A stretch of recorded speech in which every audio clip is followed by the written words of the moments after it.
Assalamualaikum warahmatullahi wabarakatuh. Salam nadi ilmu amal dan membaca. Meniti senja biasa mentari. Megah setitis menjelang kabut. Bacalah buku setiap hari. Takkan habis ilmu di doktor.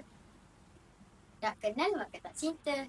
Maka bolehlah saya perkenalkan diri saya terlebih dahulu. Nama diberi Anas Rahim bin Muhammad Zam. Saya berumur 19 tahun. Saya bersekolah di Sekolah Kebangsaan Seri Budiman, Kuala Terengganu.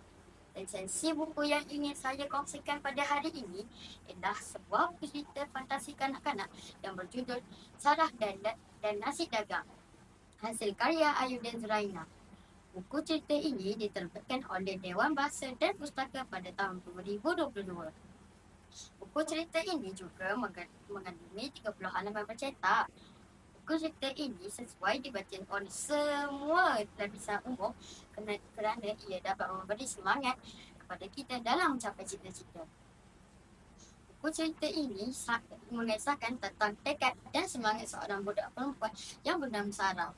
Sarah tinggal di Kuala Lumpur bersama ibu bapa dan seorang adik perempuan yang bernama Maya. Setiap kali pulang ke kampung halamannya di Dungun, Terengganu, Sarah dan keluarganya tidak melepaskan peluang untuk pergi ke pasar tani.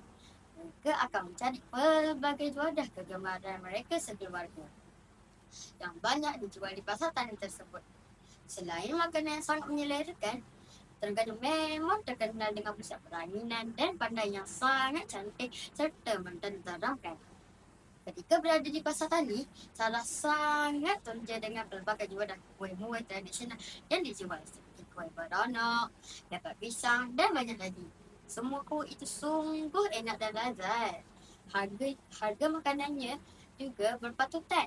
Selain kuih-muih, terdapat juga pelbagai jenis nasi seperti menu sarapan pagi seperti nasi dagang dan nasi kerabu. Nasi dagang merupakan makanan kegemaran Sarah dan Maya. Apabila ditanya oleh ayahnya, apakah cita-cita Sarah? Dengan spontan, Sarah menjawab, dia hendak menjadi seorang peniaga yang berjaya. Berjaya kerana ingin mencapai isteri Nabi Muhammad sallallahu alaihi wasallam, iaitu Sayyidatina Khadijah binti Khuwailid. Sarah mula berangan-angan berniaga nasi dagang. Angan-angan, ibu ke kedai makan, jual nasi dagang, jadi pilihan. Dia akan menjenamakan semula nasi dagang itu menjadi nasi dagang Sarah. Sarah perlu melaksanakan beberapa perkara untuk merealisasikan impiannya itu. Pertama, Sarah mesti mempunyai seorang tukang masak yang terbaik dan boleh memenuhi cita rasa setiap lapisan umur.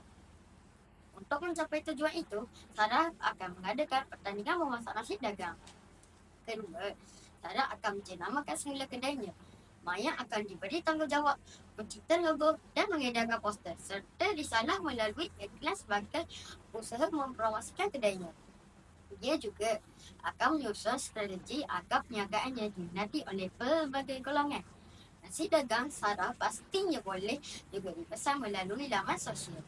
Apabila perniagaannya semakin meningkat, Sarah akan meminta bantuan daripada pihak Madi untuk menghasilkan makanan sejuk beku sebagai usaha mengembangkan perniagaannya di negeri-negeri lain di seluruh Malaysia.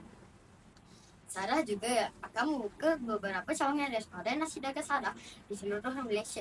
Semestinya, Maya merupakan orang kuat Sarah dalam merealisasikan angan-angannya itu. Selain nasi dagang, Sarah juga akan menjual produk asli yang lain daripada Terengganu seperti kerang melekor, sata dan pulut lepak. Tentunya kehidupan Sarah akan semakin begitu sibuk. Walaupun begitu, dia tidak akan sesekali lupa untuk menziarahi kedua ibu bapanya di kampung. Itulah azam dan tekad Sarah yang pasti akan dilaksanakan suatu hari nanti. Pengajaran yang boleh kita ambil daripada cerita di atas ialah, pertama, setiap orang pasti ada cita-cita. Sesuaikan cita-cita dengan tindakan masa kini. Kedua, kesungguhan dan tekad yang kuat dalam melakukan sesuatu adalah penting untuk berjaya dalam kehidupan. Ketiga, walaupun sesibuk mana pun seseorang, jangan sesekali lupa kepada jasa dan pengorbanan kedua ibu bapa kita. Pada pendapat saya, buku ini memang perlu dibaca kerana pengarang ingin menyampaikan mesej tersirat melalui cerita ini. Rumusan daripada cerita ini ialah kita perlu ada angan-angan dan cita-cita dalam menentukan kejayaan kita di masa hadapan. Kita juga perlu dengan berusaha bersungguh-sungguh dengan belajar lebih giat untuk memastikan cita-cita yang kita impikan itu tercapai suatu hari nanti. Sekian saja sesi buku saya pada hari ini. Terima kasih kepada pihak judi kerana sudi mendengar cerita saya. Assalamualaikum warahmatullahi wabarakatuh.